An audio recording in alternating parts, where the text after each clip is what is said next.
and dying in your beds many years from now, would you be willing to trade all the days from this day to that for one chance, just one chance, to come back here and tell our enemies that they may take our lives, but they'll never take our freedom?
And welcome to Anti-Tyranny News Radio here on UCY.TV. Thank you for joining me this evening. We're going to dive into a lot of news surrounding firearms with this whole incident and the shooting. Instead of actually going after, hey, we got a lot of radicals popping up, and hey, government can't always be there to protect you, nor will they ever be there to really, truly protect you. Maybe we should have more firearms. And you find out, a lot of times it's a gun-free zone. When it's not a gun-free zone, it tends to happen in an area where guns are very restricted. Legally purchased firearms. Legally purchased firearms can mean many of things, which one person buying the gun legally and giving it to another person or selling it to another person, knowing that they have the intent on doing harm, is already criminal. If you sell it to someone,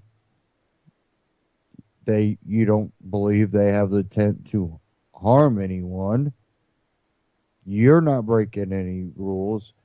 That's not a legally purchased firearm, not from your side, but from their side, because they are intending to use it to commit a crime against another person.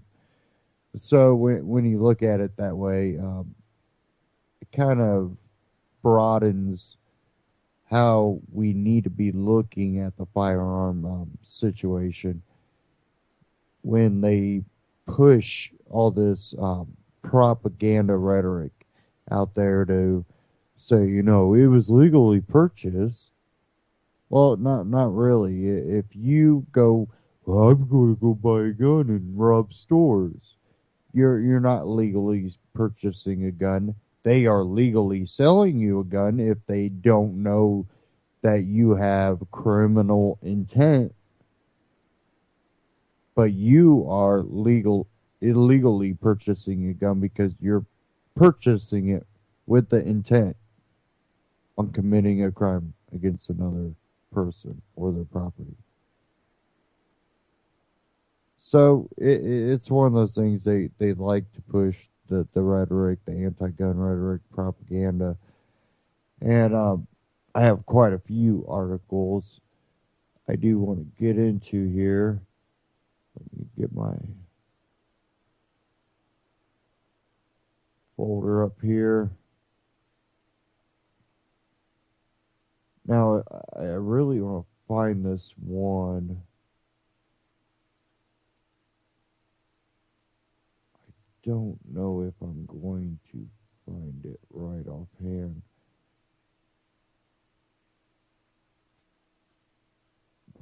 I will find it because it's a pretty interesting one.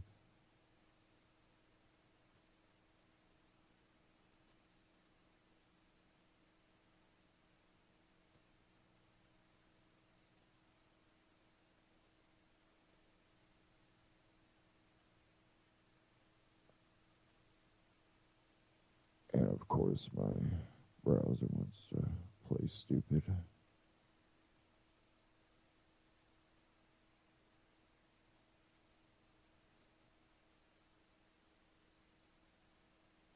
We'll figure out what's going on there. Just give me a second. One I do want to cover is from Business Insider. An Uber driver with a concealed handgun prevented a mass shooting in Chicago. And this was actually a old article, originally from Adam Bates from the Cato Institute. And this was April 21st, I think, when it was posted. I got that one loading. And let me go ahead and load this other article here.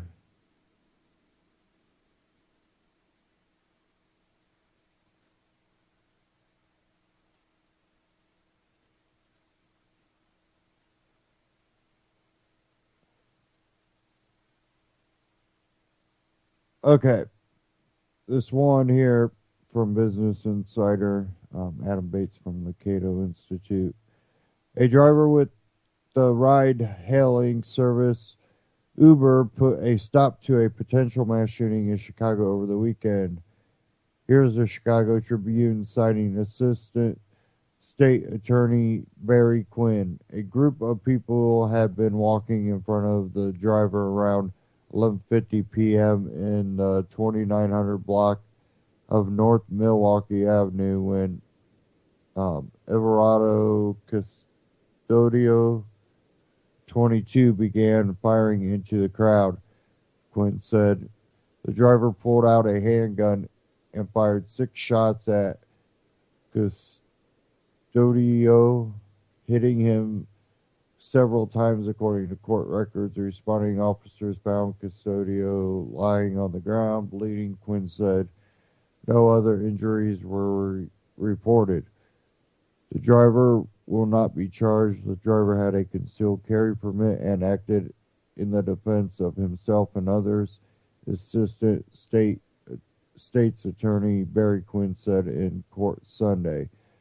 Chicago was home to some of the most draconian gun laws in the U.S. until 2010 Supreme Court ruling McDonald versus Chicago found Chicago's gun regulation regime unconstitutional.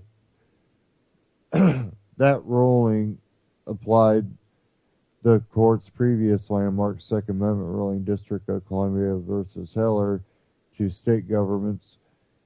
While those rulings dealt with the right to bear arms for self-defense in the home, some circuit courts, including the Seventh Circuit, which governed Chicago, have extended the Heller-McDonald logic to certain public places as well as home. Under the previous regime in Chicago, the driver would have had to choose between saving lives and avoiding a lengthy, potential life-ruining prison sentence.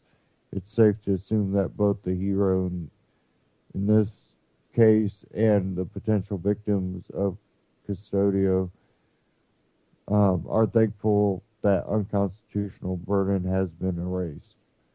And you can read the rest of it at Business Insider. I really want to find this one article, if you can bear with me here.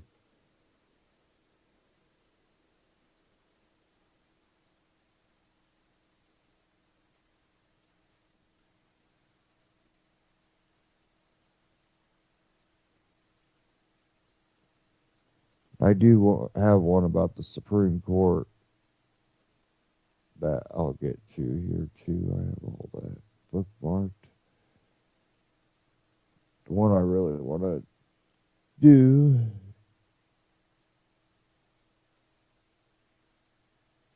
I didn't bookmark.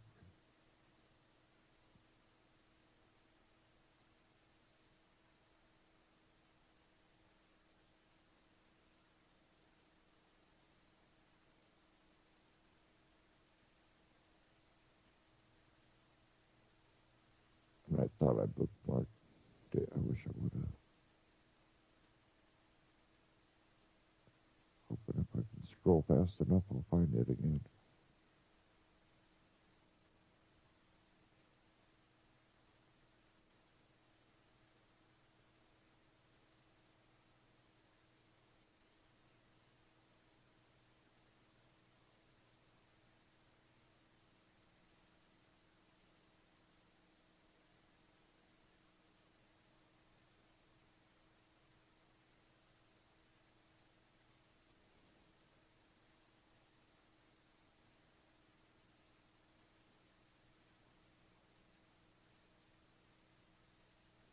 Doesn't look like I'm going to find it. It's one of those that disappears off your news feed forever.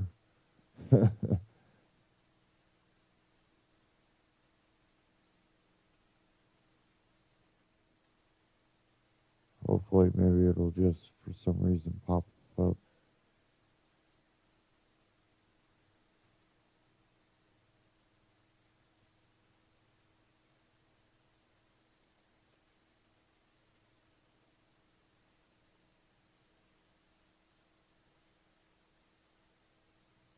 It's a really interesting article, and I wanted to really rip it apart.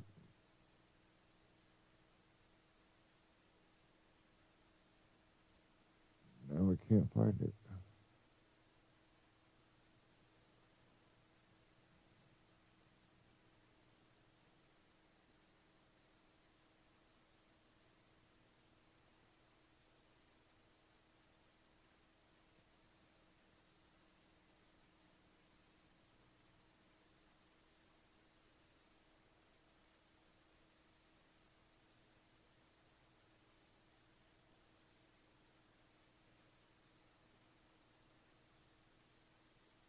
That really surprises me because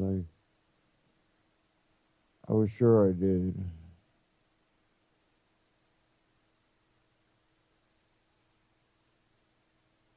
But now I can't find it.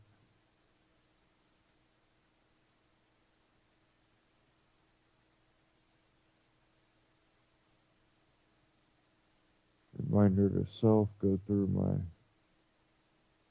folders here and clear them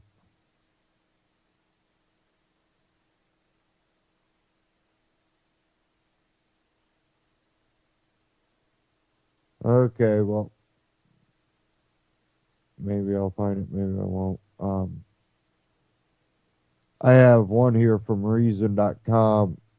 Supreme Court of the United States refuses to hear Second Amendment assault weapons case. Clarence Thomas files sharp dissent. The U.S. Supreme Court refused today to hear, and this was posted on the 7th, major Second Amendment case out of Illinois, which asks whether a city's ban on assault weapons violates the U.S. Constitution. By refusing to hear the case, the court has allowed a lower court decision upholding the gun ban to stand. Writing in dissent, Justice Clarence Thomas, joined by Justice Antonin Scalia, faulted the other justices for giving their blessings to a lower court decision that flouts two of our Second Amendment precedents and eviscerates many of the protections recognized in Heller and McDonald.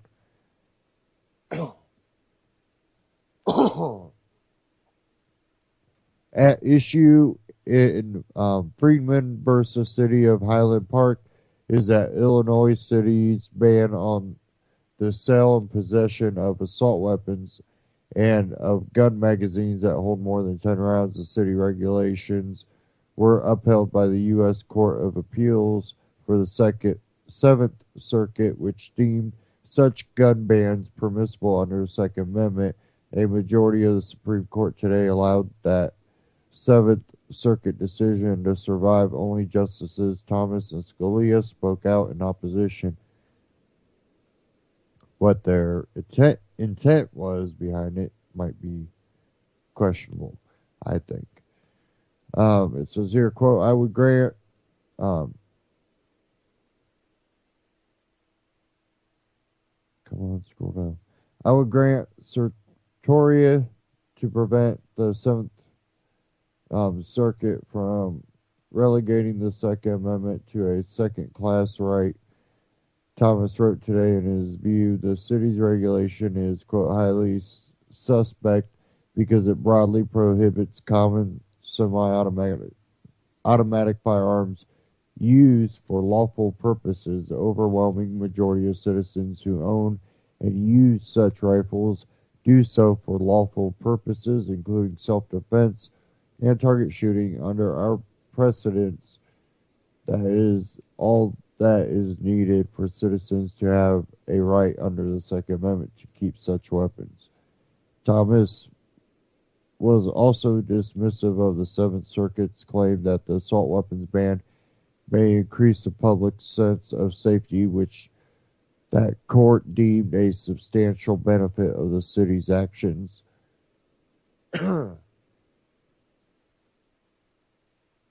But as Thomas pointed out, if a broad ban on firearms can be upheld based on conjecture that the public might feel safer while being not safer at all, then the Second Amendment guarantees nothing. Justice Thomas' dissent from denial of Satorari and Friedman versus Highland Park is available here. That's out of reason.com.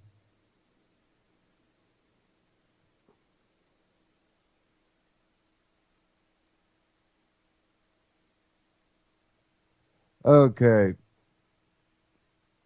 Now let me pull this clip up here.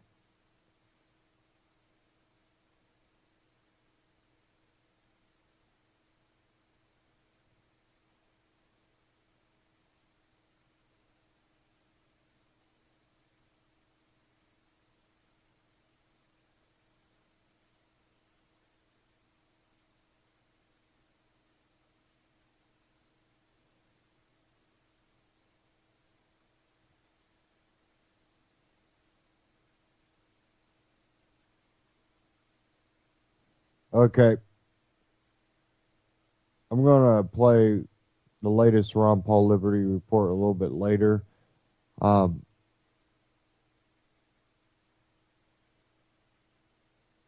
I do want to get into the one that he posted 2 days ago. And it's about Obama's speech.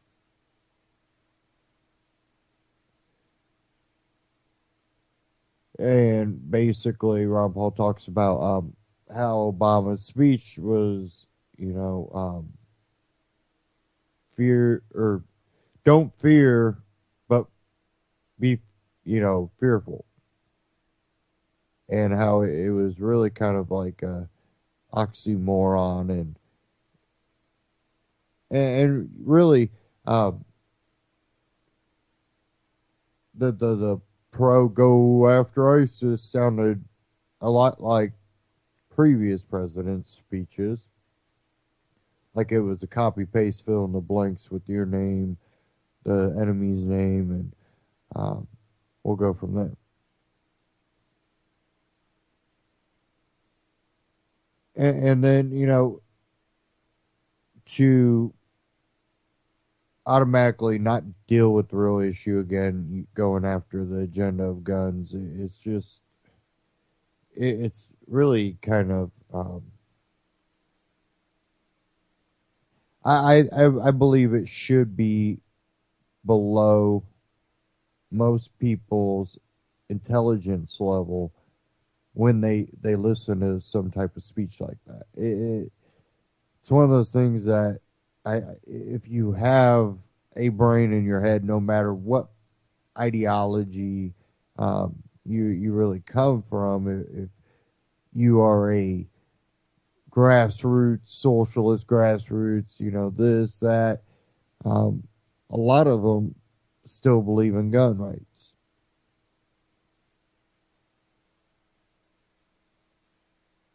Now, whether the politicians that they promote,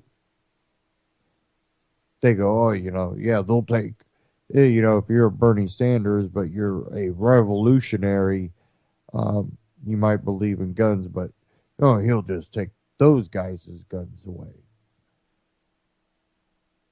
No. But we'll go ahead and get into this Obama speech one. Ron Paul Liberty Report. You can go check them out at ronpaullibertyreport.com and Ron Paul Liberty Report on YouTube. Great articles too at ronpaullibertyreport.com. Let's go ahead and get into this.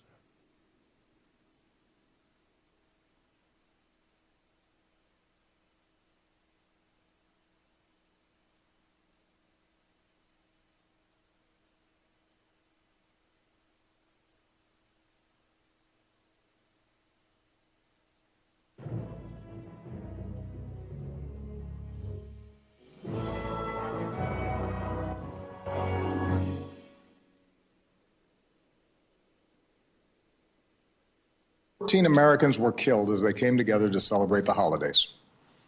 They were taken from family and friends who loved them deeply. They were white and black, Latino and Asian, immigrants and American-born, moms and dads, daughters and sons. Each of them served their fellow citizens, and all of them were part of our American family. Tonight I want to talk with you about this tragedy, the broader threat of terrorism, and how we can keep our country safe.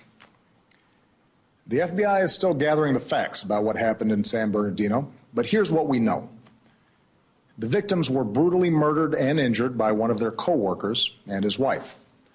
So far, we have no evidence that the killers were directed by a terrorist organization overseas or that they were part of a broader conspiracy here at home.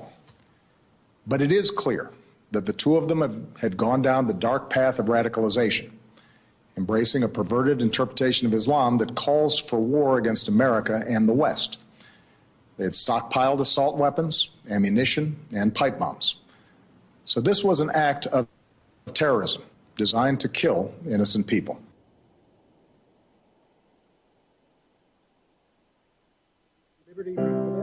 With me today is Daniel McAdams. And Daniel, good to see you this morning. Good morning, Dr. Paul. Well, there was a major speech last night in the Oval Office, and the president doesn't do this very often, speak right from the White House. It was an important speech. He was prodded into doing it because some people don't think he's doing enough and being aggressive enough. And he finally, even when the Democrats started prodding him, he decided he better give a speech to show that he is going to be very, very tough on terrorism. One thing he did say, though, that now that we have to take this on, he says it's going to last years. And of course, Bush always said that, too, in for a long haul. Of course, they call it war, no declaration, but they call it war on terrorism. So I think this is one of the reasons why Republicans want this to be, the California incident, a terrorist attack, because then it's war, and then under war conditions, they can do a little bit more. But I didn't hear a whole lot of new. I thought the tone was changed a little bit. But what did you get from this? Anything brand new, or did you hear some of the same old stuff? Well, normally I have to say I probably wouldn't have watched it, but I was waiting to watch the Pittsburgh Steelers, and so I was kind of stuck, and that was on before the game started. But, there were four main themes that he pointed out, four main actions, and as you say, none of them were new.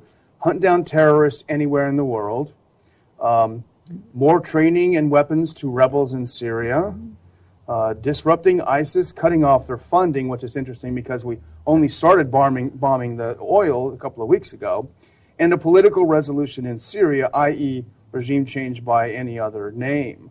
The one thing I did find interesting, and I'm sure you have some thoughts on it, is him saying that Congress should pass an authorization for the use of force.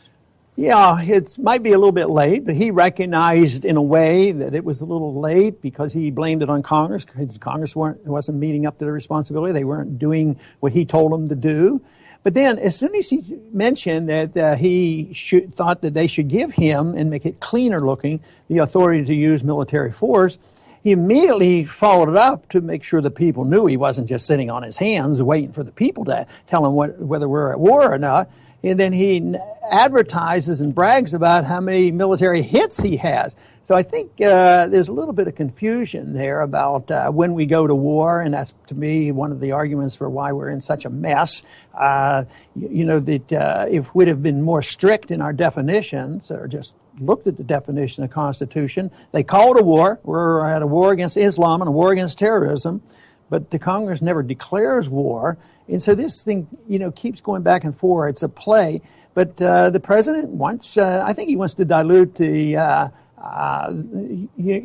the blame. So if he just goes and does it on their own, then Congress can't be blamed for it. There was a lot of that going on. Remember when they were talking about going into Iraq, Congress didn't want to declare war because they didn't want to resume responsibility. But it's the same old story. But I think it's one of our major problems is they do not recognize the importance on how we go to war, because if you go to war carelessly, it's hard to get out of those wars. It's hard to win the war. It's hard to know who the enemy is, and it just goes on, and this is what's happening, in all these years. We talked about why the policy of Bush administration would escalate, and this steady escalation, steady tragedy. And, of course, I don't see much to be gained anything Obama suggested last night.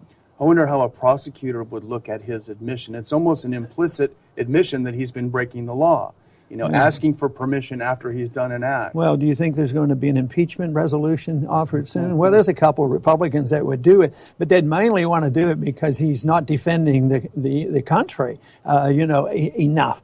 But Obama follows the same old thing, don't worry, don't be fearful, but we will keep you safe. That's the number one responsibility of the U.S. government, is to make us safe.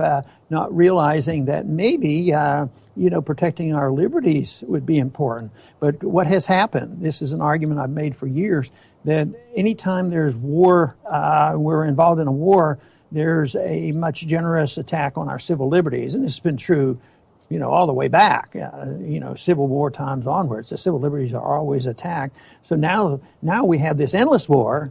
Republican and Democrats don't see an end to it. So there's an endless attack, on our civil liberties. And I think, the one big political issue that came up here today and represents an attack on liberties is the whole gun issue. That was the biggest thrust, but that was nothing new. If we could just stop gun sales, everything would be okay. It is very interesting because the president was slightly deceitful, I think, in the way he presented this. And here's the quote that he used. What could be the argument for allowing a terrorist suspect to buy a semi-automatic weapon? In that he's arguing for people that are on the no-fly list to be excluded from their Second Amendment rights. Right, and at least he used suspect, but just think how often they've used the word terrorist. Shoot the terrorist. He's an Islamist. Kill him. It's not even a suspect. But here he talks about a suspect. But how many people are on that list? I don't think it's like a dozen or two mistakes. There's thousands of mistakes. And even people that a significant number of people who work for the Department of Homeland Security is on a no-fly list. Yeah. And that's the irony and the stupidity of the whole thing. Well, Adam Dick has an article up on the Institute website where he talks about in 2007, I think, they had admitted that there were 10,000 names put on the list that don't belong there. And these are just bureaucrats that are putting names on lists. There's clerical errors. I was looking up just recently. It's a funny look. So many prominent people. Senator Ted Stevens' wife was on the list because her name sounded like Cat Stevens, the singer, who I guess is a bad guy.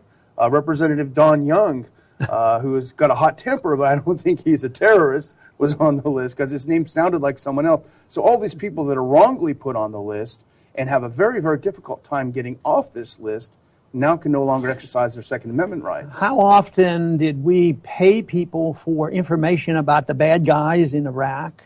We probably continue to do it. You tell us who the bad guys are, and we'll hit them with a drone. Yeah. Well, all they have to do is pick one of their political enemies, somebody they don't like. He's a bad guy, so we go in there and do the killing. So people purposely make use of this, and they could, somebody politically could put you on the list if they wanted to, and that, of course, is a tragedy.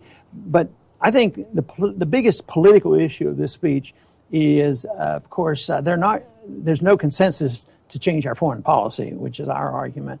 But there's certainly a consensus, Republicans and Democrats, is the gun issue. And this is it.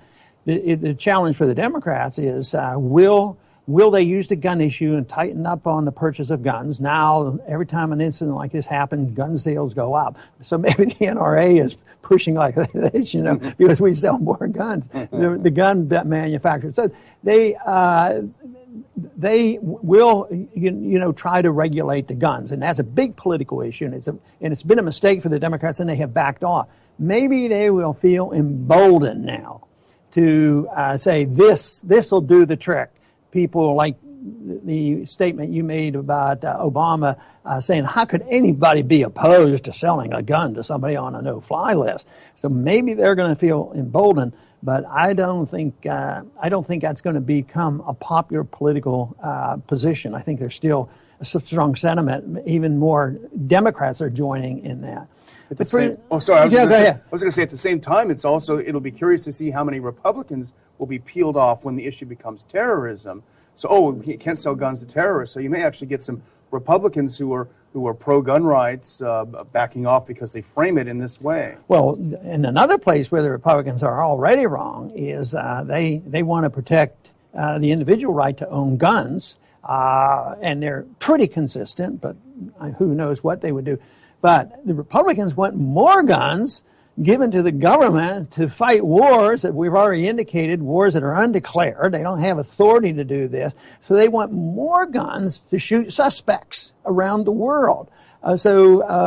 They have a problem with the gun issue too, but the Democrats are basically supportive of it. Maybe Obama would kill a few less, but it is still a gun issue. And basically, there's very, very little challenge about the illicit use of guns in the military, which basically, if we have this deeply flawed foreign policy, it's the use of violence eventually that precipitates the violence against us. And but not too many people are talking about blowback these days or unintended consequences, but it does exist, especially when a lot of people kill. It's always radical Islam.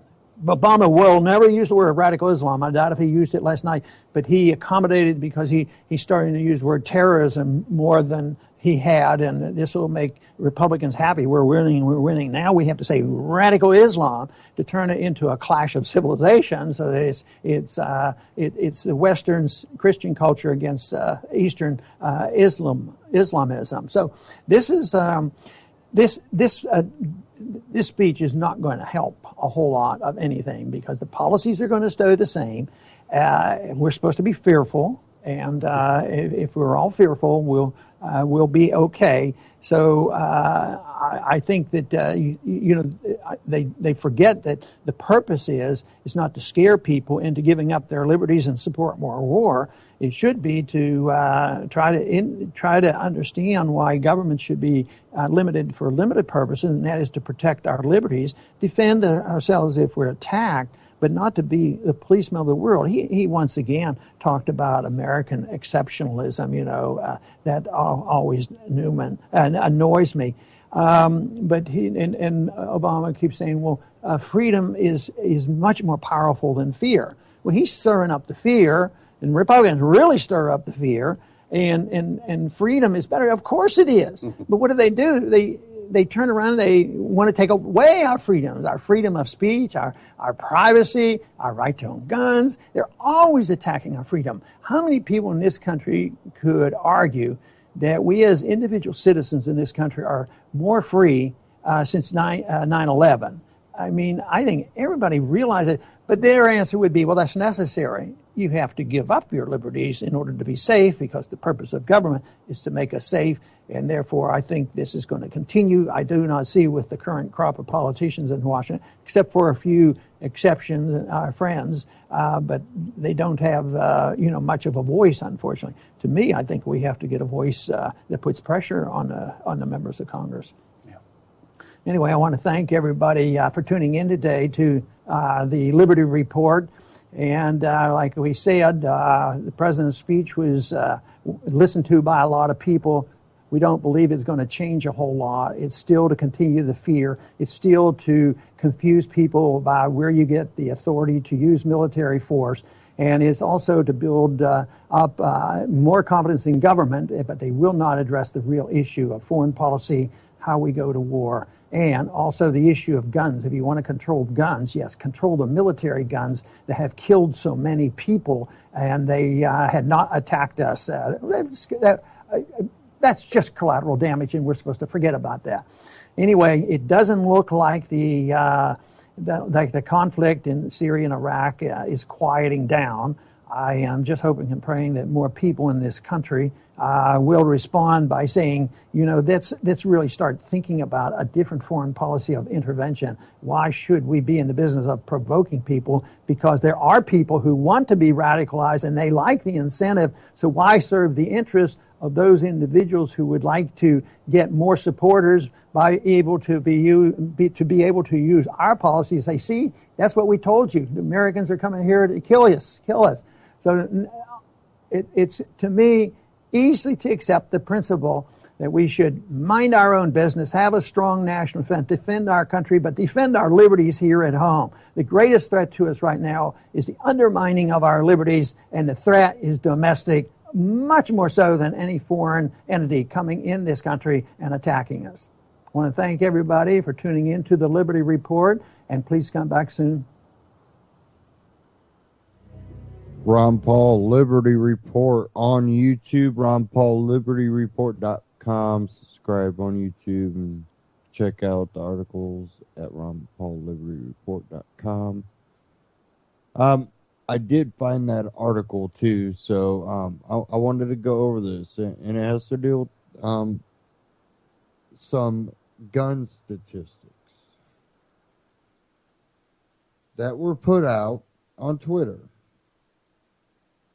by, someone that is considered a very smart individual in some circles.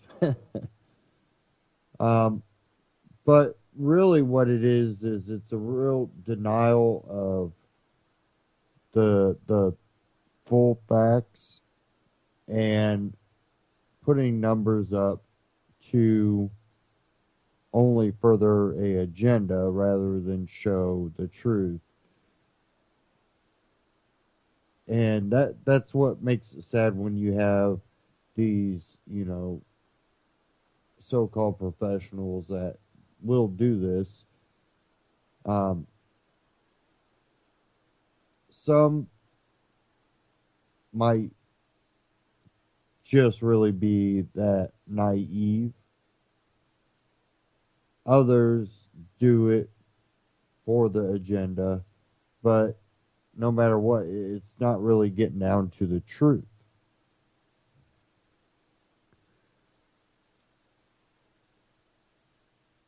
This one was out of Upworthy.com. Instead of arguing about guns on Twitter, Neil deGrasse Tyson just laid out the numbers. And this is the part that really pees me off. As a world famous scientist. Well, what does that really mean? They practice theory. Why do they get a lot of theories wrong? Why do they spend so much time on the same theory and not really get much progress? A lot of times it's because those theories always leave out crucial details that they just, I didn't think about that. Then you got some of these scientists that, I really believe that they are really just pushing an agenda. But Neil deGrasse Tyson is known for his dispassionate embrace of cold hard facts, which makes him the right person to address a controversial topic, the abnormal high number of Americans who die from gun violence. Now, you'll see why these statistics that he put out might not really show a full picture. Yesterday afternoon, he composed 3 tweets where he laid out the numbers, and they're sobering. Number 1, he tweeted 1.4 million Americans who died in all wars fought since 1776. 1.4 million. Okay, but all wars fought since 1776 weren't Americans against Americans. But then he lays out 1.4 million Americans who died via household guns since 1968. Meaning, in America, the majority of the time, probably 99% of the time, it's American versus American. So, of course, if one person shoots another person, one of those people tend to be Americans. So if you put the total number of facts of all wars fought since 1776, how many people died? Well, we're just talking about Americans. Well, then you're playing unfair statistics if you're choosing wars. Because in many of the wars, like maybe World War I, II, we weren't in the middle of the war the whole time. We were many countries versus, which tend to be a few countries. It's just they're playing with numbers to justify what they want to push. Then it says, according to PolitiFact, this actually slightly understates the case. American war deaths were closer to 1.2 million as of 2013. Then he tweeted 400,000 Americans who died fighting in World War II. Was that Americans versus Americans? Oh, no. Oh, okay, then. 400,000 Americans who died by household firearms since 2001.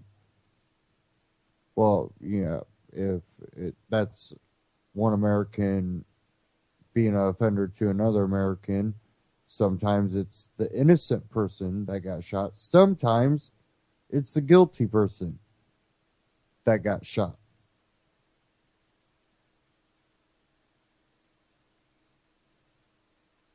Then he tweeted 3,400 Americans who died by terrorism since 2001. 3,400 Americans who died by household firearms since 5 weeks ago. Well, terrorism is a lot lower rate than getting robbed, house broken into, and probably rape. Again, using statistics, and that's why this stuff is just really unbelievable. It really is. They use this crap of a statistic to push an agenda. The scientists, come on, I'm not a genius, and I can figure out these statistics are slanted as hell. And to call yourself a scientist, and for this author, Eric March, on Upworthy to call himself, are you kidding me? This is a joke. It took me, all of, a few minutes to tear that apart. You're playing with numbers.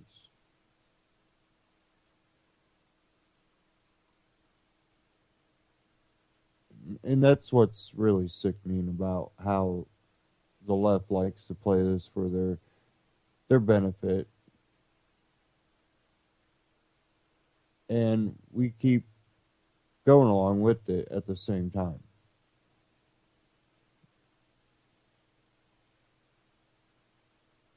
Okay.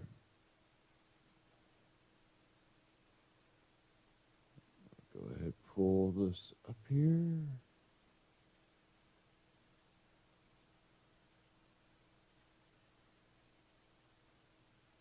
Come on.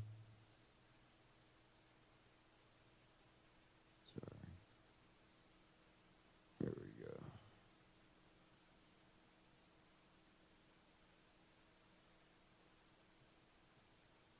go. Okay. This one out of Cato.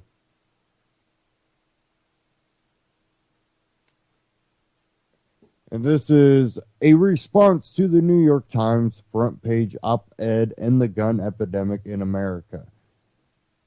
Yesterday, for the first time in 95 years, the New York Times published an op-ed on the front page, position A1 above the fold. The subject of that op-ed and the gun epidemic in America. The piece is filled with tired arguments and moralistic fever, and it even includes the most basis of all public policy arguments. We got to do something. The title itself is odd by focusing on guns themselves as an epidemic rather than on the ever decreasing rate of gun violence. The Times seems to confirm that its editorial staff has a problem with gun ownership per se. Regardless of its effects on public safety, the placement of the piece on the front page also suggests that the Times prefers moralizing to simple fact-checking.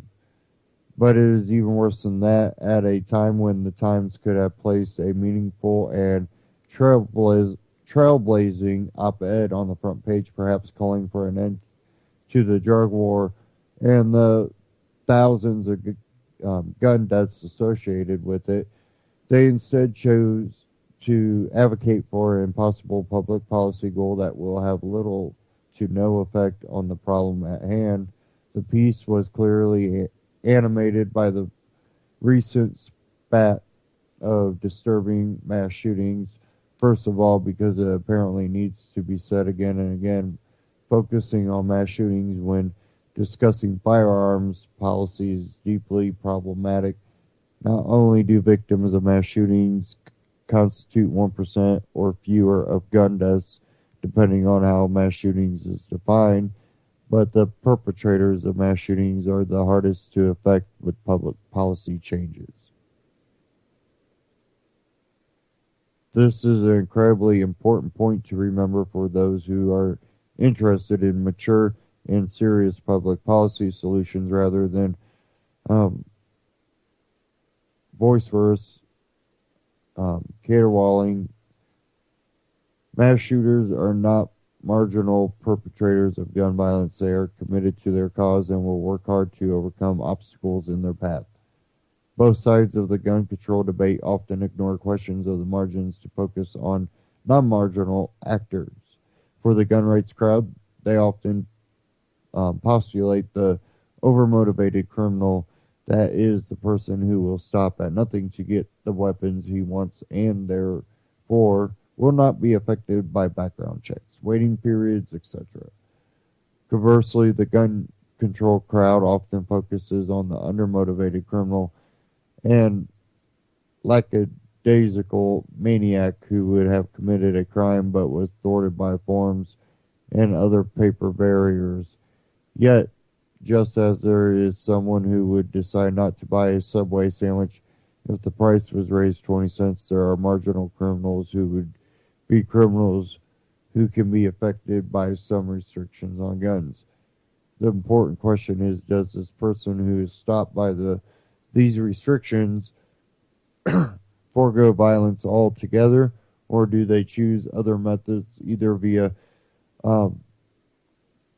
bludgeoning or stabbing weapons, or by substituting another weapon such as a hunting rifle? The second question is, do restrictions on guns keep weapons out of the hands of marginal, law-abiding citizens who could have used those guns to save a life or stop a crime? Mass shooters are the quintessence of an overmotivated criminal, and in a country with over 300 million guns, there are very few, if any, realistic gun control laws that could stop mass shooters. Policy proposals that focus on identifying would-be mass shooters and protecting would-be victims of mass shooters have a much better chance of succeeding than any proposal that focuses on guns. If there were a magic button that eliminated what the Times calls weapons of war, there would likely still be the same number of mass shootings. Many, if not most, hunting rifles have identical functionality to so-called assault weapons, not to mention the external presence of illegal markets. Yet the Times insists that certain kinds of weapons, like the slightly modified combat rifles used in California, and certain kinds of ammunition must be outlawed for civilian ownership. It is possible to find those guns in a clear and effective way, and yes, it would require Americans who own those kinds of weapons to give them up for the good of their fellow citizens. Yes, they argue for confiscation.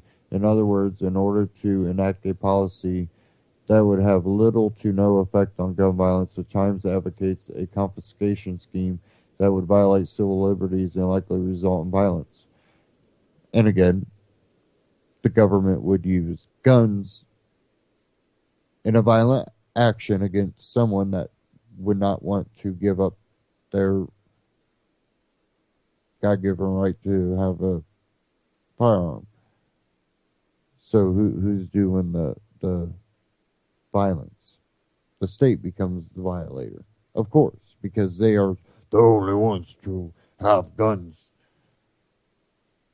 They become egotistical, and they, that's why you see egotistical cops. The training's like that.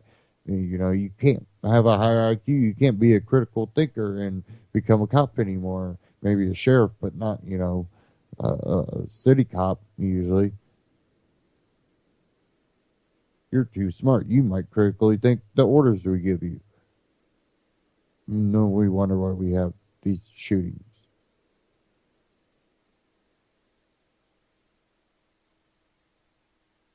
Says here, but don't take my word for it. Last year, in what evidently was a fleeting moment of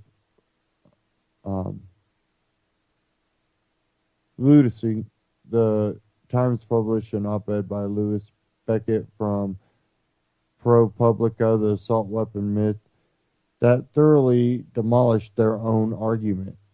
Give me a drink here.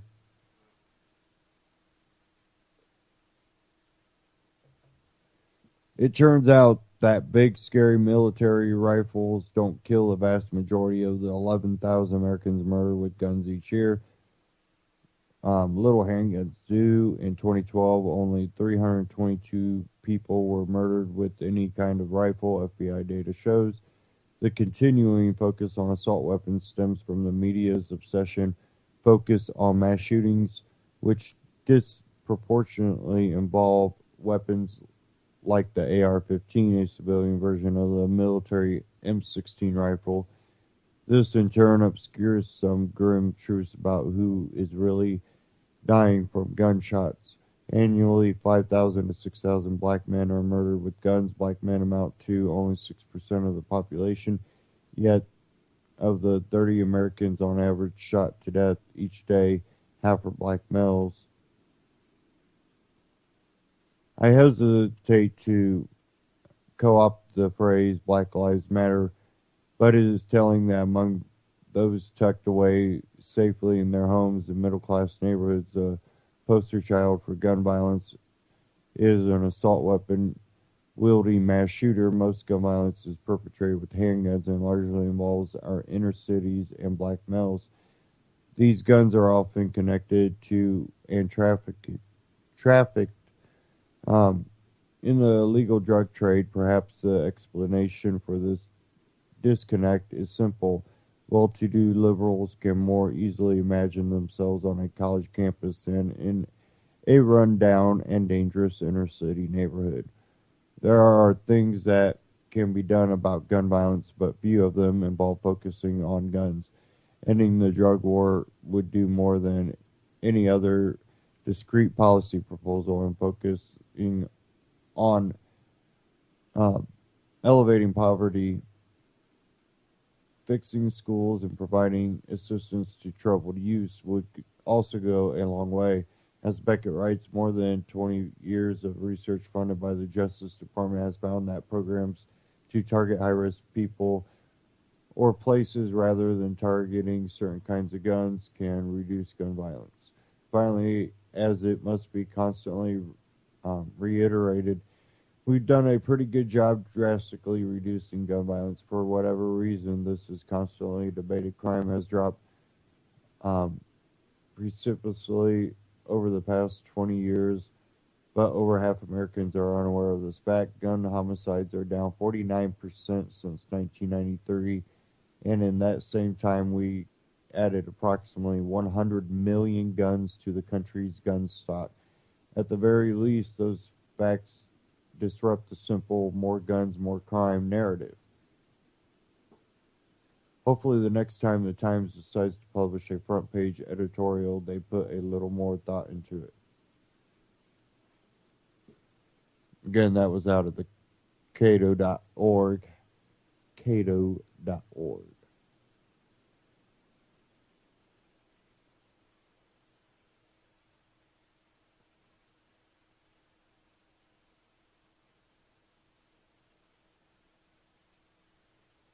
Okay.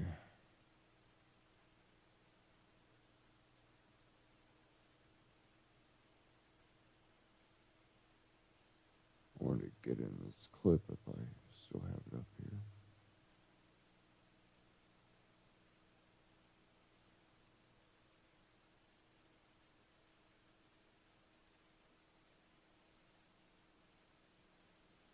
Okay, here we go.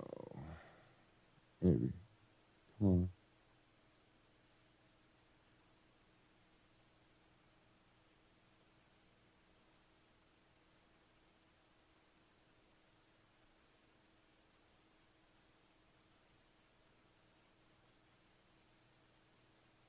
Well, hopefully I can get this to pop up because it is not just a couple minute clip. It's a little bit longer than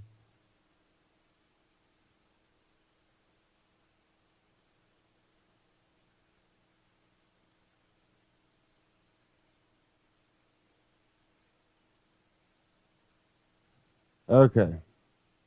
This was from Truth and Media. Well, maybe not.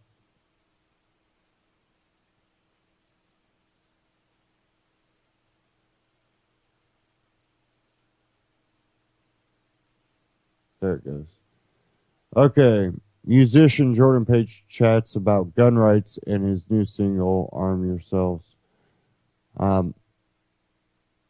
And a lot of people might know who Jordan Page is. A lot of people might not. If you were anywhat into the Ron Paul campaign, definitely, from early on, you might know who Jordan Page is. He's a musician and he writes liberty, freedom type songs, and he's also kind of a outspoken libertarian.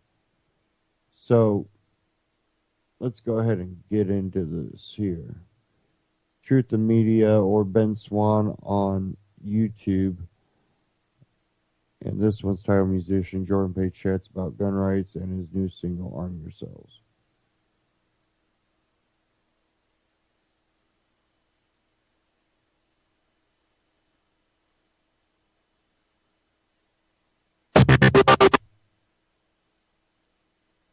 You are listening to Joshua Cook of Truth and Media. And also Act 3. Jordan Page, thank you so much for coming on truthandmedia.com. Appreciate it. Hey, thanks for having me on, Josh. Yeah, I've been wanting to interview you for a while now. A lot of our same friends. We all know each other, and it's great to finally be able to talk to you face to face. Lyrics, I really like it. What inspired you to write that song? You know, I think I had seen the Hunger Games, the first Hunger Games movie, and I was just looking at all the correlations between that idea and of this totalitarian future and what we're actually experiencing. That was in 2012. So the song's actually 3 years old. It's become like a staple at my shows. Everyone, it was like this song that everyone loves, that all my fans have consistently said they want me to record, and I just hadn't had the opportunity to do so until now. But the musical component just kind of came out with the lyrics as far as the writing process goes, if that's the question. It all just kind of happened at the same time. I wrote it in about 7 or 8 minutes.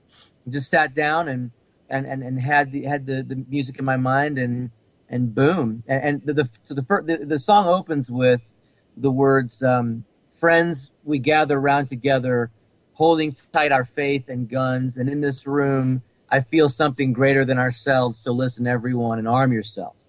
So to me, like, I had this vision of a group of people standing together in like a cabin, holding hands and praying together for strength and for survival and for victory over this massive force that was coming against them. And this was like in the future, in the middle of a blizzard almost. And I could just see it in my mind, and that's what inspired the first verse, and it just sort of took on a life of its own, and it became, as I wrote it, I was getting increasingly more shocked by the words, because it wasn't like I was sitting there putting a lot of thought into them. They just kind of flowed out. And the bridge especially, where it says, "There are birds of prey in the skies with murder in their eyes," and from then on, it's pretty hardcore. It doesn't pull any punches, and it's kind of dark.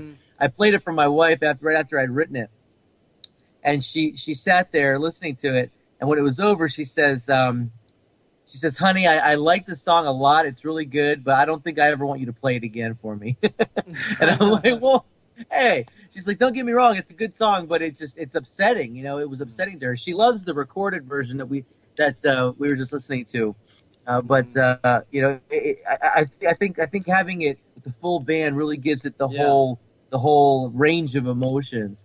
And I'm super excited that we've got it released. My label is Revolution Records, and we've been putting out my albums for several years, and this is the new single. So, Oath Keepers is an organization that I'm very kind of entrenched in, and I'm an honorary member. And Stuart Rhodes is a good buddy of mine. He's the president of the organization, and we talked back in 2012 down at the RNC in Tampa, and he just loves the song. It's his favorite one of mine, and he says, "Why don't we use Arm Yourselves as sort of like an anthem or a theme song for Oath Keepers?" And I was like, "Sure, let's do it." And it took us a while to really get it off the ground, but we decided to do a fundraising campaign through GoFundMe, and we promoted it to Oath Keepers and to my fan base, and raised just about $10,000. After it was like 85 after fees and whatnot. And that gave me enough money to go into the studio and hire, my, professional musicians and my sound engineer, and really get the song recorded, both songs recorded, in the best way possible. And so, and the idea is, Josh, we're going to film a music video for this in the very near future, probably after first of the year. And we're bringing on financial sponsors right now, who share this vision and this message, and they're helping to raise money to get the video film. And so far, the sponsors that have come on board have, besides Oath Keepers, have been Come and Take It Armor. They're a body armor company. Tactical Supply, which is a high-end rifle company up in Yakima, Washington, and also Roberts and Roberts Precious Metals Brokerage down in Pensacola, Florida. And they're really helping us to get this thing off the ground. And we've got a couple more sponsors that are interested, and hopefully we'll have the budget finalized this month and start filming really soon. And we're gonna put both songs together as one track, and it's gonna be the film together will be about 10 minutes long, a little bit on the front end, a little on the back end, and the two songs in the middle. And we're hoping to really make the case for natural rights and natural law and for liberty itself. to the uninitiated. You know, I mean, because guns are an issue that people who aren't even awake can get behind. I mean, there's like what, almost 100 million gun owners in America. But they're not all necessarily liberty minded in the sense that they understand the correlation between their beliefs and all the problems that the world has. But they know that they want to keep their guns. Well, you know, I'm a gun person too, and I want to keep my guns too. But I understand I connect all the dots myself, and I want to connect the dots for people in a way that's palatable for the mainstream, but also radical enough for all the hardcore guys. You know what I mean? And I think the song accomplishes that because it's got a catchy beat and a catchy chorus and all that. But there's some pretty dark, intense moments, and I'm hoping to bring more people into the understanding of what the Second Amendment signifies really, and that all the freedoms that they take for granted will be completely gone once that's taken away from us. Yeah, because I love the beat. I mean, it gets you moving, it gets you pumped up, but the words, to me, really have a dual meaning. Yeah, we need to arm ourselves. I'm a Second Amendment guy. You're a Second Amendment guy. I love Oath Keepers. I've interviewed Stuart Rhodes many times now. But arm yourselves also with the truth. And I know you say that in your song, and that's so true. I mean, we have to continue to stay awake and research like issues and issues of liberty, and we constantly have to really interpret through our daily lives, you know, making sure that we're not being manipulated by, you know, the mainstream media and what we hear, and also, you know, we have an obligation as well to try to enlighten others, and I think that's what we do at truthandmedia.com, definitely. Absolutely. But also through your music, and you're reaching young people, you're reaching all kind of different people who listen to your song, but then it registers like, wow, these lyrics are really speak to me. And I think that's really important about your project. So JordanPageMusic.com, and also if they search iTunes, your songs are on there as well. The new single, correct? Yes, and I'll send you the links to post with this video. Actually, yeah. Absolutely. So it's on iTunes, it's on CD Baby, it's on Amazon, Google Play Store, anywhere that you download music, it's listed there. My distributor sets me up for digital distribution all over the world. So the grand release was this past Thursday on Thanksgiving, and it's out there now for the world, and we're just trying to push it far and wide and get this message out, and just, you know, give this particular revolution, the Second Amendment revolution, a soundtrack. I mean, it's like Dr. Paul always said, you know, revolutions need young people in music. Yeah. But something that I've seen, because I was, you know, very, you know, involved in the Ron Paul revolution, is that, you know, out of that, you know, once that fizzled out, we saw a rise in issue-based movements, not, you know, candidate-based movements, where we're all of our hopes are in one person, and as amazing as Dr. Paul is, I mean, he's a human being, and it was, you know, he can't go on forever. But these issues, they live on. They continue on. And, you know, I was very excited to see the rise of the Second Amendment movement and the cannabis movement, the jury nullification movement, the anti-Monsanto movement. There's the Bitcoin is a huge one. So, I mean, like, all these things aren't about one particular person. They're about an idea or a process or a solution. And that really turns me on. And I'd love to see this song be useful to the Second Amendment movement, because, you know, the Second Amendment, like I said before, is the amendment that protects all the other amendments. You know, you lose the Second Amendment, the rest of them are just dominoes about to fall. So the song itself, I think is it like earlier, I think it's palatable enough for the mainstream to listen to and to not be like offended, because everyone's so damn offended these days by every little thing that they hear or see. But I think that it'll open some hearts and minds and kind of get that emotional reaction that we need from people to get them interested in the truth. Yeah.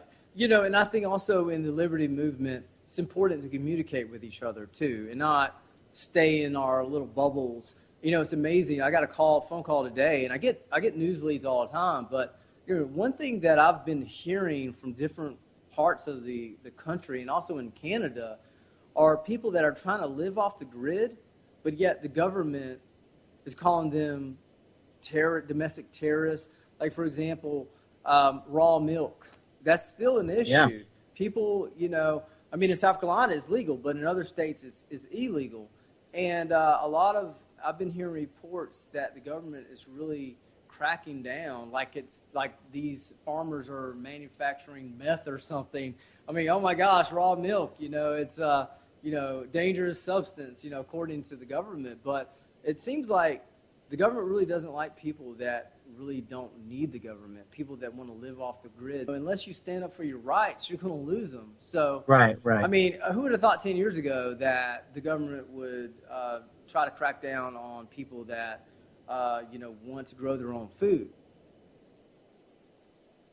Or collect rainwater on their property. Right, exactly. I mean, unless we stand up, and I think that's what Oath Keepers really do. We saw them in Ferguson, we saw them, in Arizona, but they also educate people about the Second Amendment rights. And that's what I really like about Oath Keepers.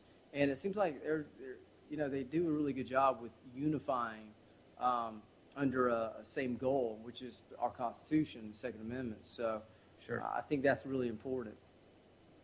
No, I do too, and that's one reason I got involved with them right away. I met Stuart in 2009, and just really connected with the mission and with him, and with and I've met thousands of members of the organization over the years since then, and I'm not where my Oath Keepers hat is been it's like completely destroyed right now because I've worn it so much. So I'm waiting for my next Oath Keepers hat to come in. But I wear their gear all the time at my shows, and That's really cool. and they've been very supportive of me over the years, especially now, trying to get this song out. And they're going to be using it in a this is kind of an interesting little tidbit. They're going to be using it in a DVD campaign, direct outreach to the troops on U.S. bases in the continental U.S.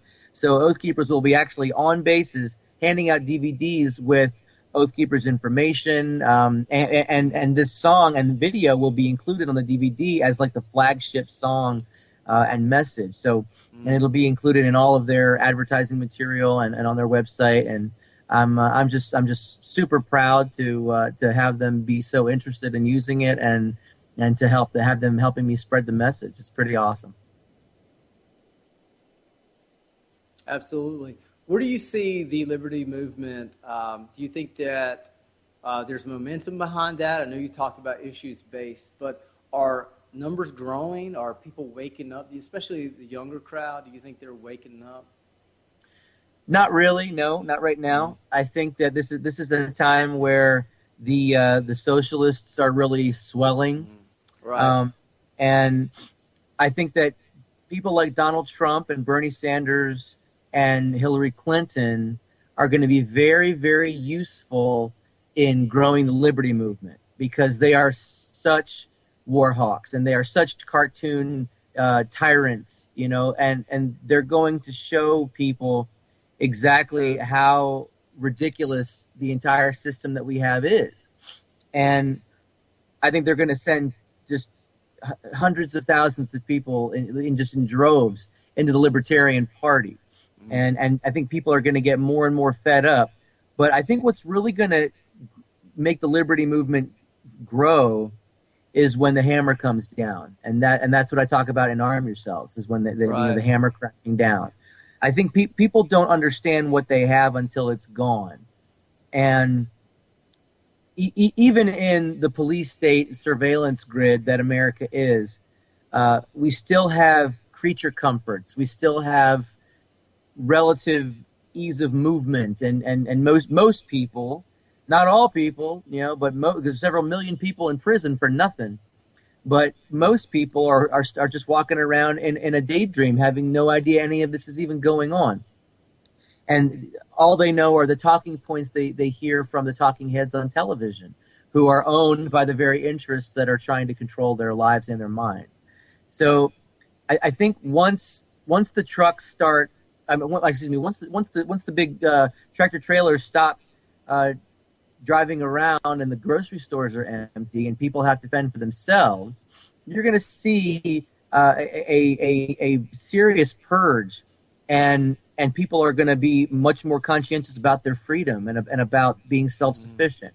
I mean, all you got to do is look at the Black Friday videos that come out every year, especially this year, and you see what happens when like just from commercialism, how people treat each other, and in these situations like at Walmarts and Best Buys. I mean, they're literally trampling each other to death.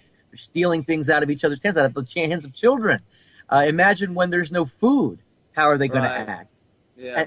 And that touches on the point you made a minute ago about how the government wants us to be dependent on them. They don't want us off grid. They want everybody on grid. They want the grid. They want the grid intravenously fed into your veins. They want you to desperately need them, and most people do. Most people are desperately tied to the system for their very survival, not just for their the survival of their perspective or their worldview, but for their physical survival. And it just shows you how deeply entrenched the state is in our lives. And there's a great quote that I heard recently that I forget who said it, but it was something to the effect of the true measure of the state's power is that the word anarchy scares people and the word state does not. Well, hey, Jordan, I really do appreciate your work. I appreciate what the Oath Keepers do. I know they're a big fan of Truth in Media. Truth in Media is definitely a big fan of you and, Stuart Rhodes and his group. And, I think, you guys are really encouragement and inspiration. Your music is inspiration, and we wish you the best of luck.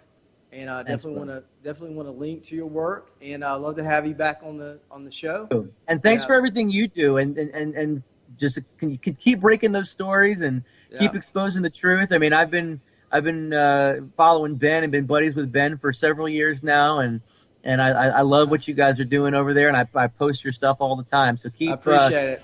Keep spreading the message, buddy. Jordan Page, truthinmedia.com, Ben Swan on YouTube. Go check him out.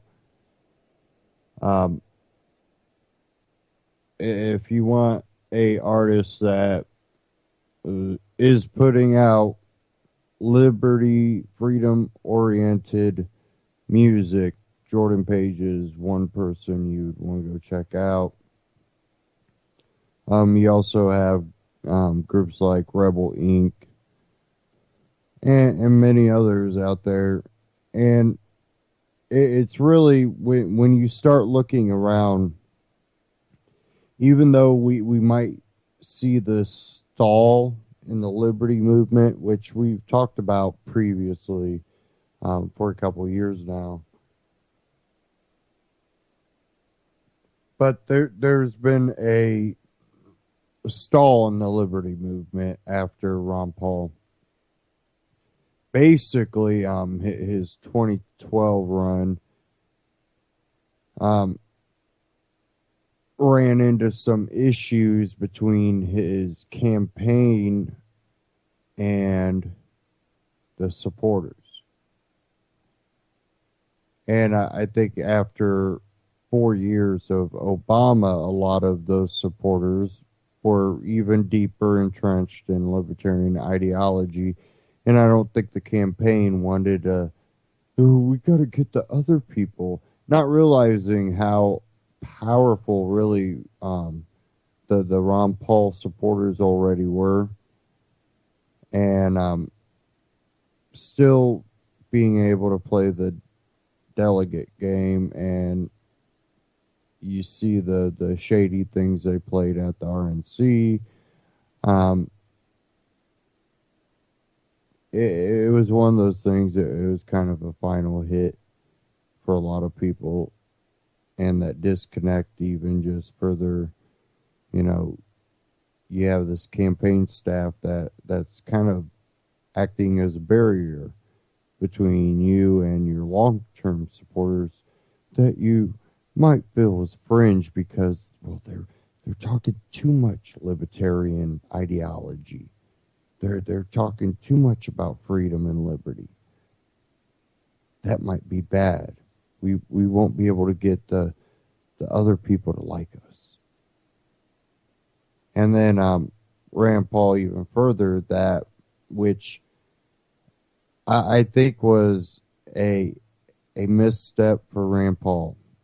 And I think he really thought that he could, play a game where he could bring some of the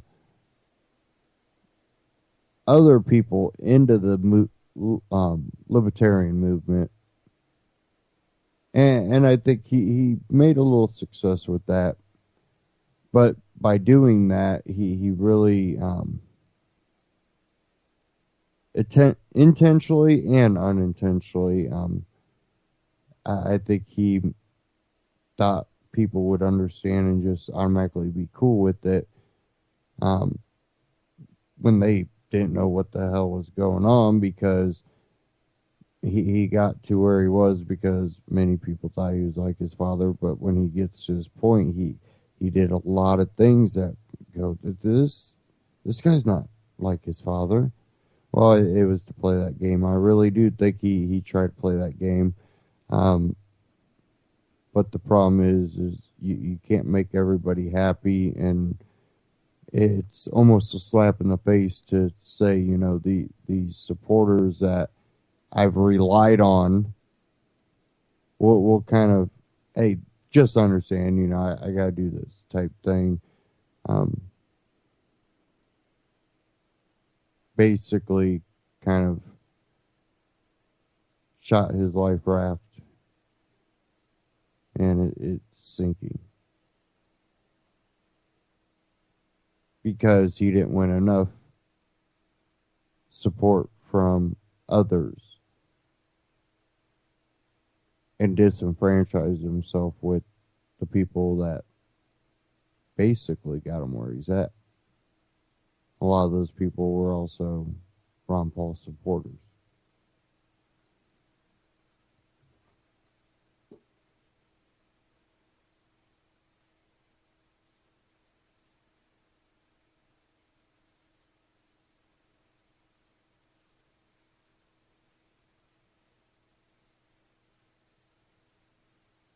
Okay, I'm going to move along a little bit.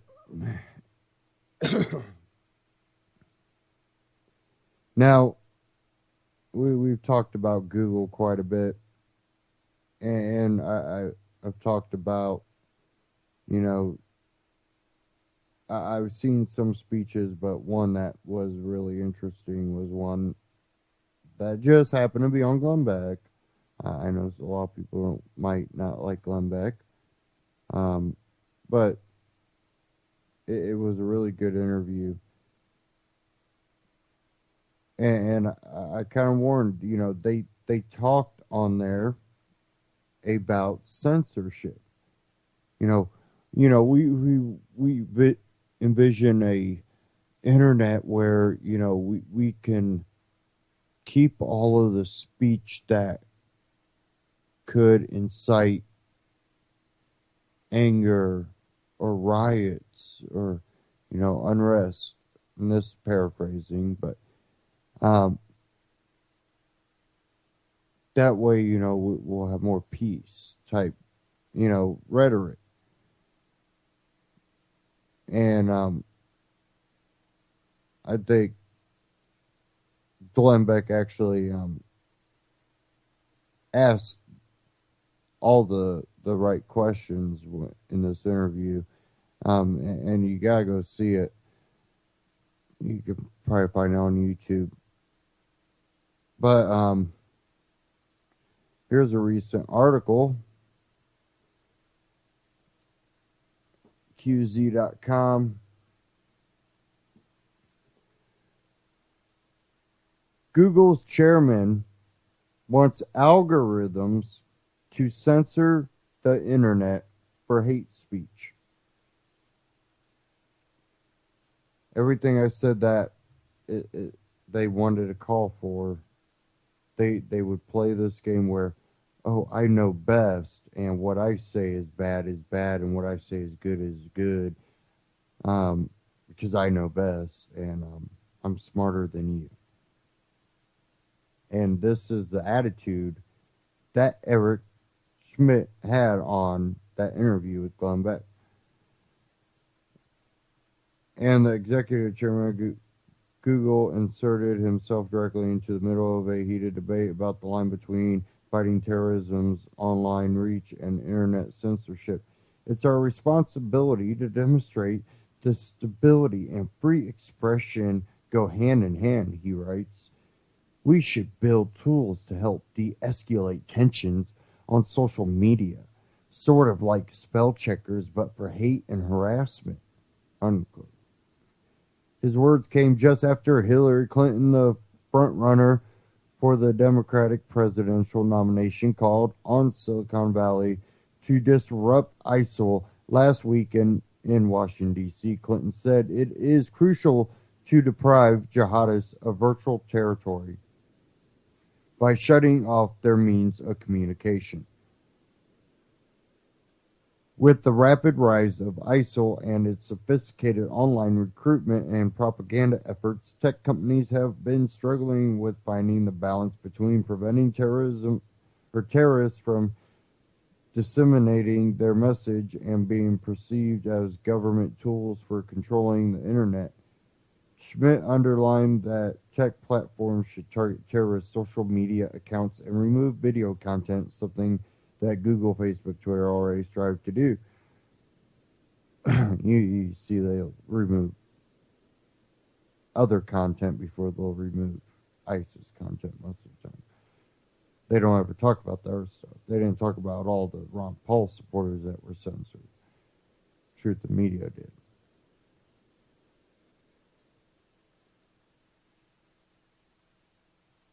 Schmidt did not provide details about his proposed spell checkers for hate, but his suggestion proved difficult to realize. The debate about free speech versus hate speech is already a very controversial one, both in the United States, where free speech is protected by the Constitution, and elsewhere. People can barely agree on the definition of hate speech, so building algorithms to balance that fine line would be a tall order. There are some other less complicated ideas out there for fighting terrorists online. Donald Trump offered at a rally in South Carolina that maybe we should just shut down the internet, Trump said, which I'll get into that.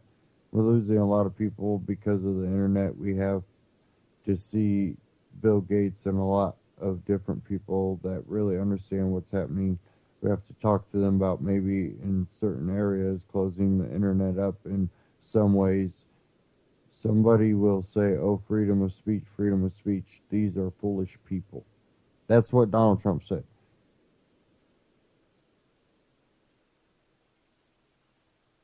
I'm telling you, this guy's a fascist. You can find old reports on Donald Trump that talk about he has people search the internet for every article they can find about him for when he wakes up in the morning. And that's what he does. He is so into himself that he has to sit down and read every article about himself.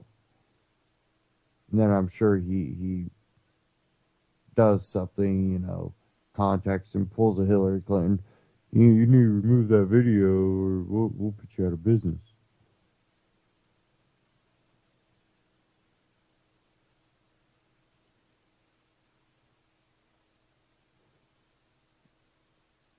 Here's another article. Congress eyes social media companies as terror fears mount. Senior lawmakers on Tuesday introduced a bill that would require social media companies to report online terrorist activity, escalating a dispute between Silicon Valley and Congress over technology companies' role in national security. Senators Richard Burr and Dianne Feinstein, the chairman and vice chairwoman of the Senate Intelligence Committee, said that the bill would direct social media and other firms to provide information when they discover communications that would be connected to a potential threat.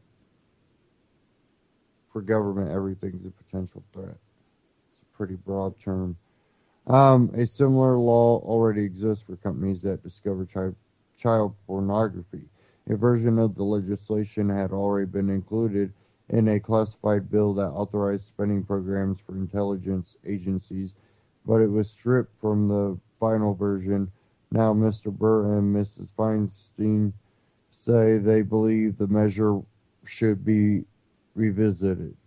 Following the terror attacks last week in San Bernardino, California, social media is one part of a large puzzle that law enforcement and intelligence officials must piece together to prevent future attacks, Mr. Burr said. It's critical that Congress works together to ensure that law enforcement and intelligence officials have the tools available to keep Americans safe, unquote. Islamic terrorist groups have used Twitter Inc., Facebook Inc., and other social media and messaging platforms to communicate and spread their message. The companies have sought to ban or block these users, but many easily resurface. Law enforcement officials believe at least one of the San Bernardino, California shooters who killed 14 people on December 2nd posted a message on Facebook pledging allegiance to Islamic State, though it is unclear if that message also warned of an imminent attack.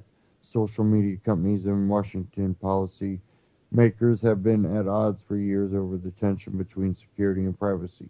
A spokesman for Twitter Inc. wouldn't comment on the specific legislation, but more generally that violent threats and the promotion of terrorism deserve no place on Twitter, and our rules make that clear. We have teams around the world actively investigating reports of rule violations, and they work with law enforcement entities around the world when appropriate. A spokesman for Facebook didn't respond to a request for comment. The legislation has bipartisan support in Congress, but it could meet resistance from privacy hawks. Enforcement of the law could be difficult, as it might be hard to ascertain whether a company that transfers millions of messages a day became aware of a single threat. Senator Ron Wyden, Democrat from Oregon, warned that the legislation could threaten the existing cooperation between law enforcement and technology companies. You can read the rest of that. And that one was at google.co.uk. Congress eyes social media companies as terror fear mounts. You can also find it on Drudge.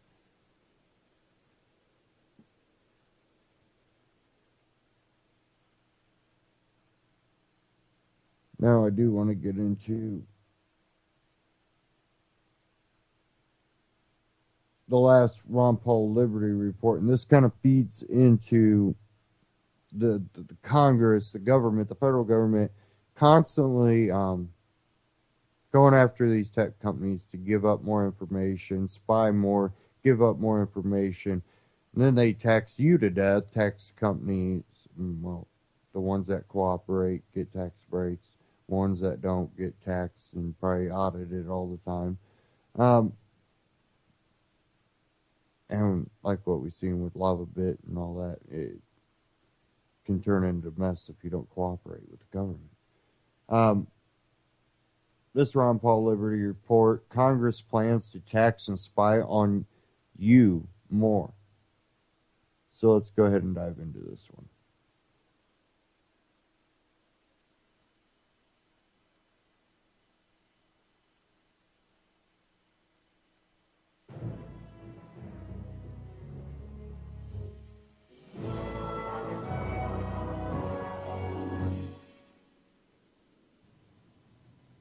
Hello, everybody, and thank you for tuning in to the Liberty Report.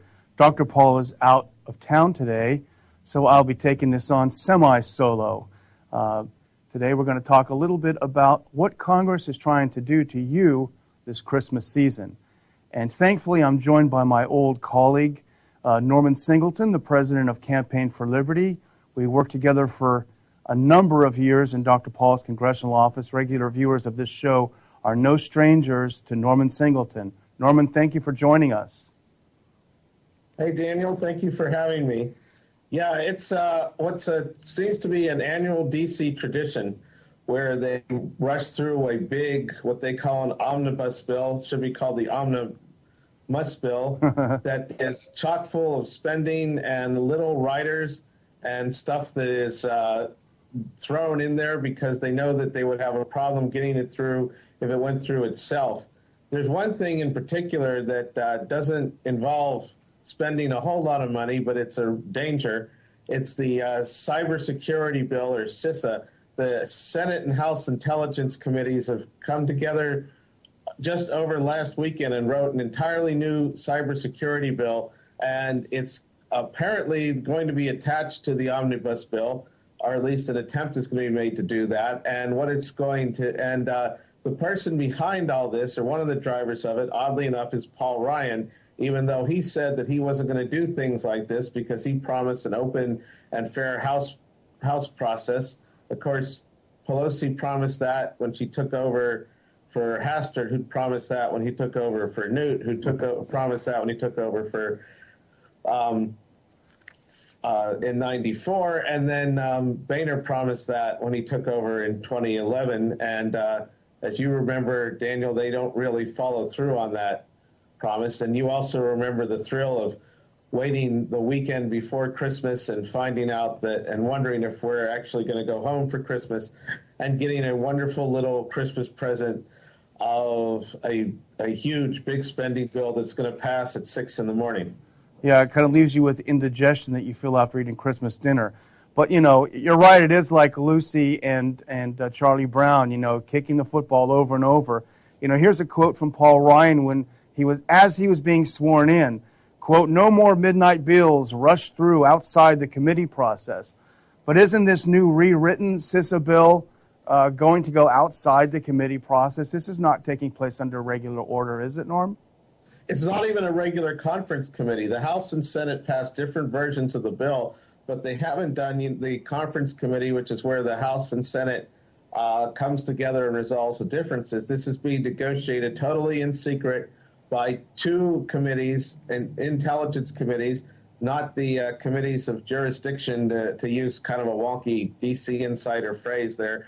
And it's completely bypassing regular order. And the reason is Ryan, for some bizarre reason, is convinced that this has to be done before the end of the year, and it has to be snuck through.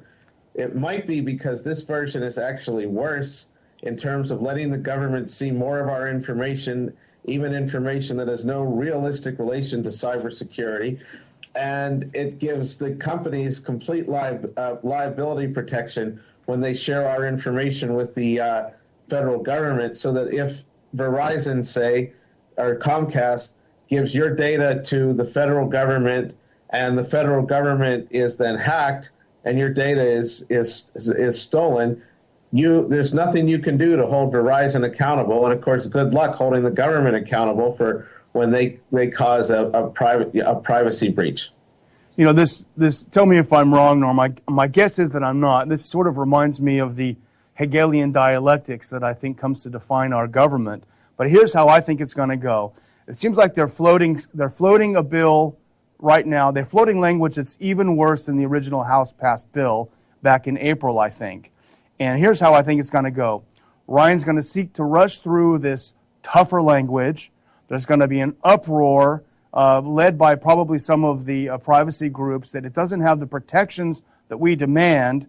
And then they'll add some of these protections back in and pass a bill that still is horrible and takes away our liberty. But because it's a compromise, none of the privacy groups will be able to raise a fuss. Am I just paranoid, Norm, or do you think that's what might be happening?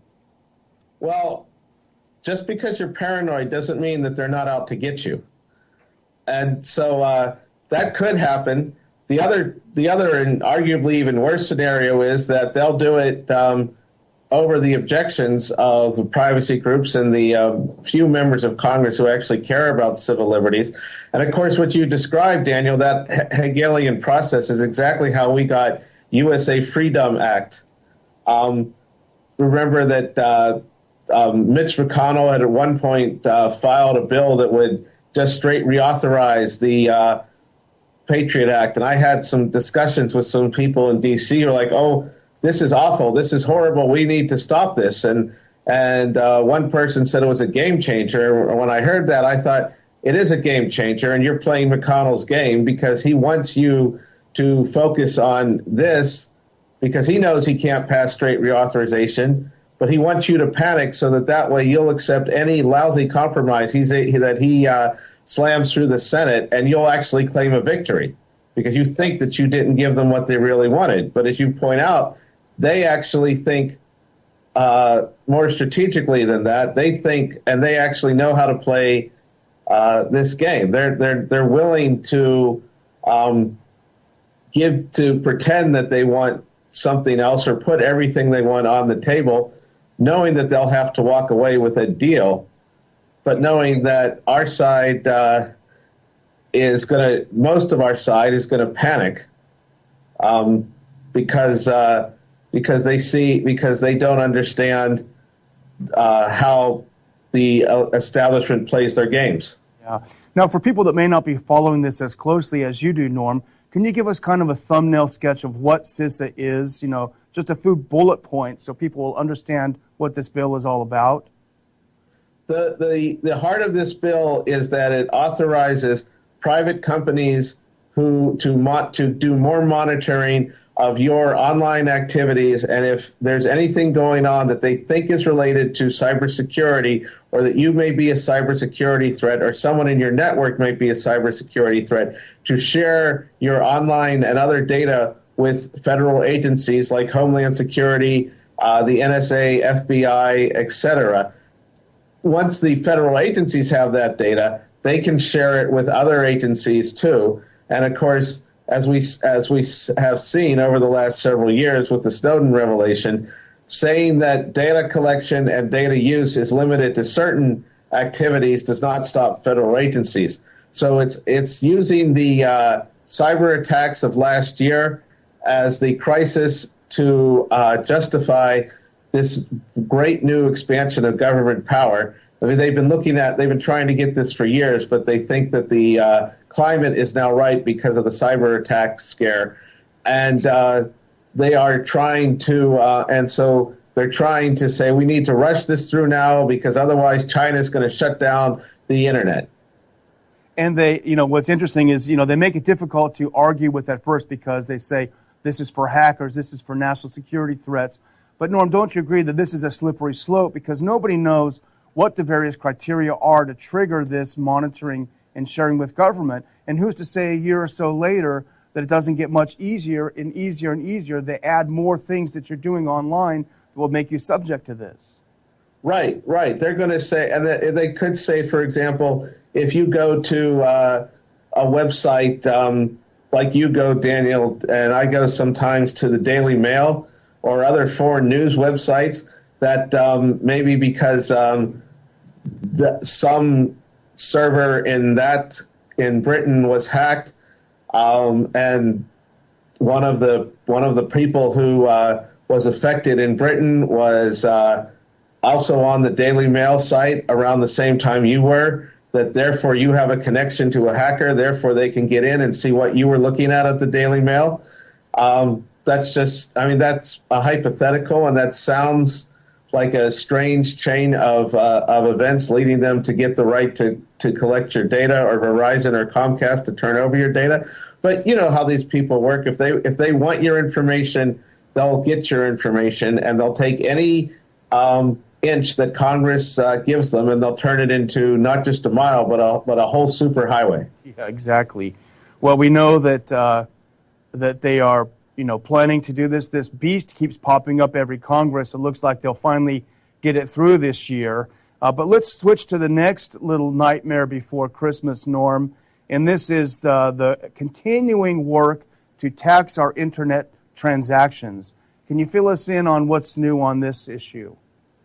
Well, for several years, there's been a big push by governors and some state legislatures and private businesses to pass a federal law that would force online retailers to collect sales tax from their customers. This would subject, Daniel, you in Texas, if you bought something from a online retailer located in Virginia, you'd have to pay Virginia sales tax, even though you don't live in Virginia anymore. And it's a very the Supreme Court has said that states cannot tax in this situation. So this would overturn that decades-old decision, and it wouldn't necessarily hamper the big internet businesses. In fact, unfortunately, Amazon.com, which is a great business, but their business model has changed so that it would benefit them to have their smaller competitors have to comply with these regulations. So they're actually for it. Walmart is for it. Target is for it. You know, all your big box retailers and all the large online competitors. Who it would hurt is the small entrepreneur. To give you a hypothetical example, in Dr. Paul's homeschool curriculum, one of the features is that students get to set up a small online business. Well, imagine one of the things that if this goes through, that those kids are going to learn is government doesn't want you to start your own business because, they say they start selling a product, they make shoes or something, they do well, they start getting a little bit of revenue, they become successful. All of a sudden, when they're starting to boom, they get hit with this internet sales tax. It's going to really stifle the growth of what is now the real, or actually only bright spot in terms of entrepreneurship, it seems like, in the American economy. The next Amazon, the next Overstock, these businesses are the next eBay. They're going to be strangled in their crib. And this is Go ahead, Norm. and this is another attempt to sneak this through by the bill's sponsors. And a really sleazy thing they're trying to do is there's an internet access moratorium that's been in place since the 90s. It just says that as a result of interstate commerce, you can't, local and state governments can't tax you from logging on.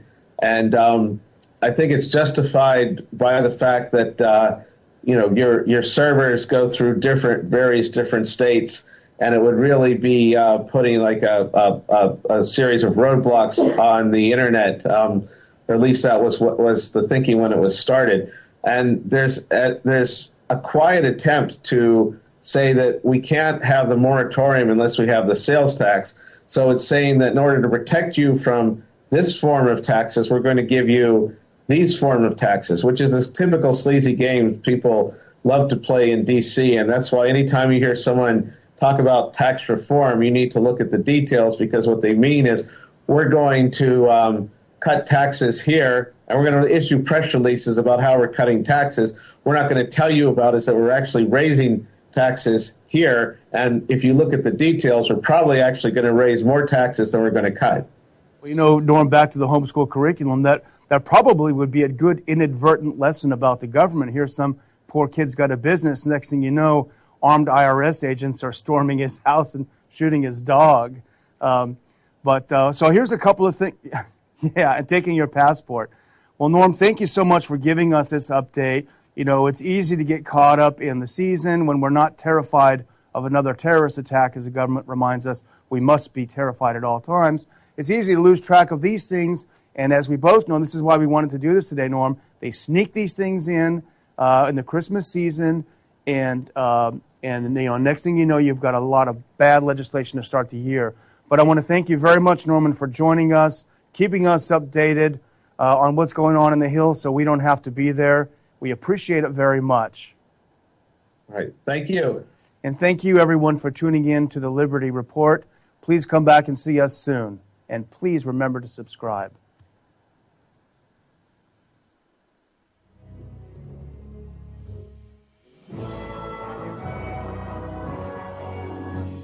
Again, Ron Paul Liberty Report, RonPaulLibertyReport.com, and Ron Paul Liberty Report on YouTube.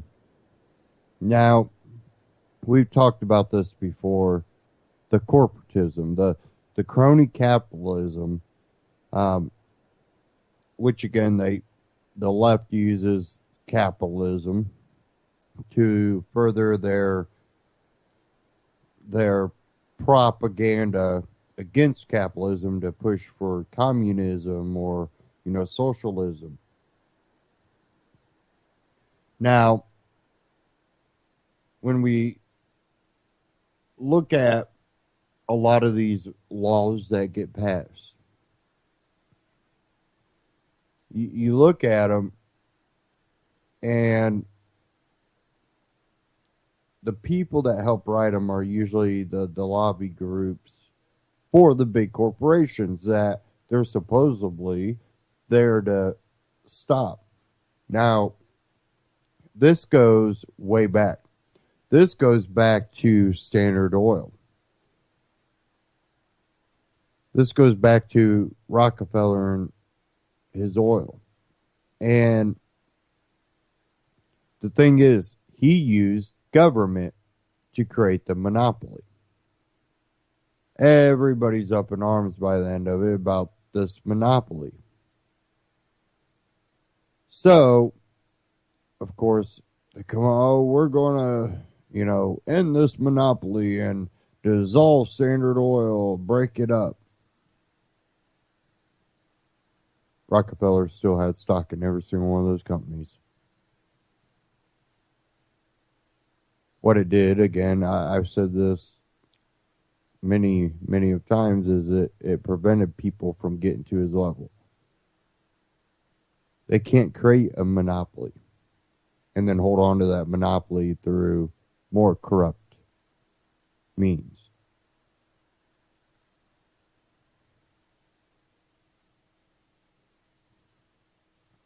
So, like with the health care, you must have insurance. Of course, the insurance companies were behind that. Many of them. I'm sure AARP, since they seem to be joined at the hip with Obama over this Obamacare, you bet that they were probably involved in it.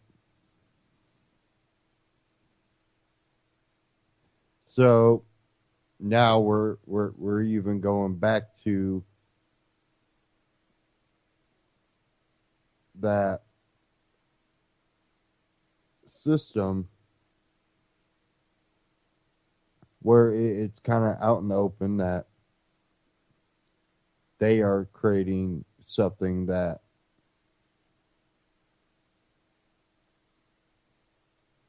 will be mandatory for you. They are going to create these empires because they were able to pass a law that says you must purchase. And I don't know about you, but me personally, I'm not a big fan of modern medicine. Not, I'm not going to say all of it's bad, and surgeons are very, very critical. I think, that there's a lot of good medicine in modern medicine. Not really medicine. Things that work. But it's one of those things that I see so much of it. Got a sore throat? Here, have this. Might cause, migraines, diarrhea, vomiting. It's like, yeah, I'm not into that. I'll just drink some orange juice, take some vitamin C, maybe. If it's something that's kind of getting bad, maybe an antibiotic, some Golden Seal.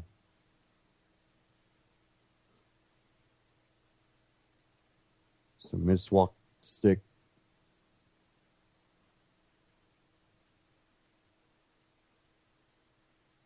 Now,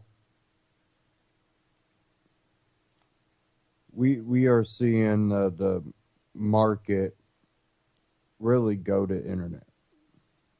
Amazon's already doing really well. I like Amazon. I use Amazon. of course, they're going to be for a bill that puts them in a better position, stifles competition. That's more of a greedy business move. They're definitely not working on a libertarian view, free capitalist, without government intervention.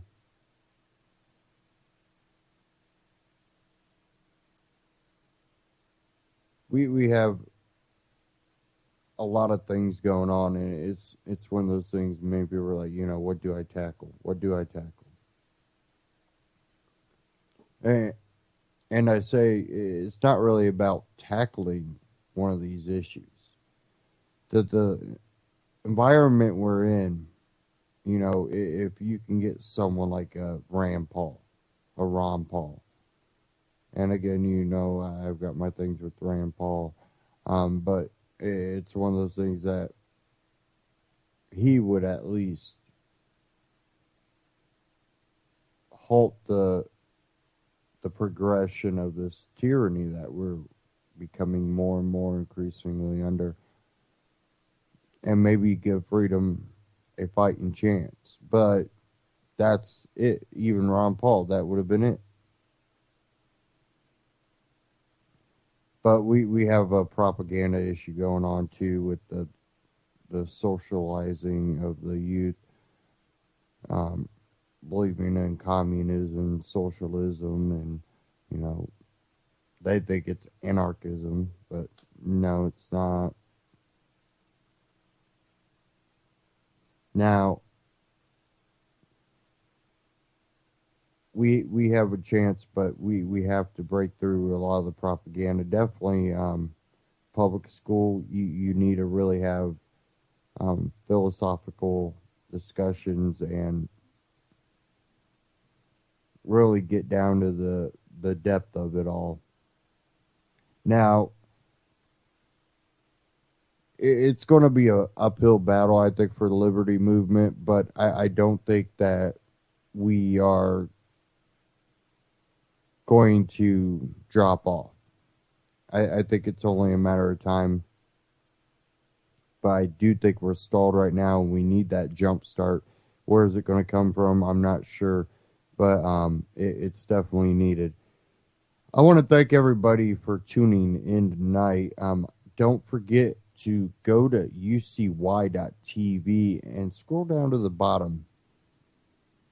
You'll see that Amazon button. That'll take you to Amazon through ucy.tv. Great products, great prices, great shipping rates, customer service, all that. And at the same time, you're helping out ucy.tv. That gives us hosts here on UCY a platform to spread the message of liberty and freedom and give you news updates.